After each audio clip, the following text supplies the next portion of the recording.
Pangulong Bongbong Marcos Jr. at iba pa posibleng maharap sa kasong Grand Conspiracy para isagawa ang umano'y state-sponsored kidnapping kay dating Pangulong Rodrigo Duterte. May detalye sa balita si Neil Miranda.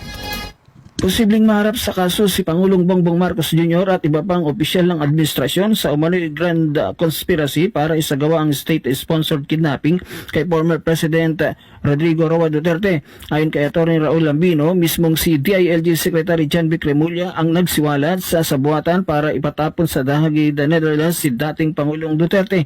Bukod kay Pangulong Marcos Jr., kabilang rin sa mga posibleng maharap sa kasong kriminal sina Remulla, National Security Advisor Eduardo Año at DND Secretary Gilbert Chodoro.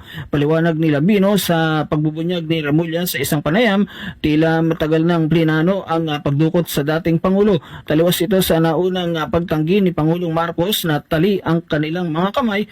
Ito ay pahayag ng mga abogado ni PRRD. Ayon sa kanila, dapat ay magpatupad ang korte ng striktong beripikasyon sa mga dadalhing testigo.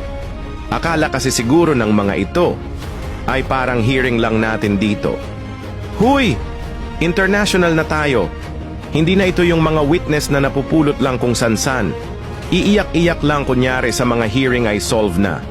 Dito kapag nagkamali kayo at yung mga witness na yan gaya nung alam nyo na, peking witness, malalagot talaga kayo. Akala nyo ba ganun-ganun lang ang international court? Kaya nga, bilang lang ang mga abogado na qualified sa international laws. Total, ginusto nyo naman yan na international ang gagawa ng hearing. Hala sige, sana hindi kayo mapahiya, buong mundo pa naman ang nakatingin sa inyo. Kaya pala, nag-react kayo. Kung totoong mga witness naman pala mga yan, bakit kayo matatakot? Tandaan nyo, hindi pwede dyan yung mala-artistang iyakan ng mga budol na witnesses. Ito ay pahayag ng mga abogado ni PRRD. Ayon sa kanila, dapat ay magpatupad ang korte ng striktong beripikasyon sa mga dadalhing testigo.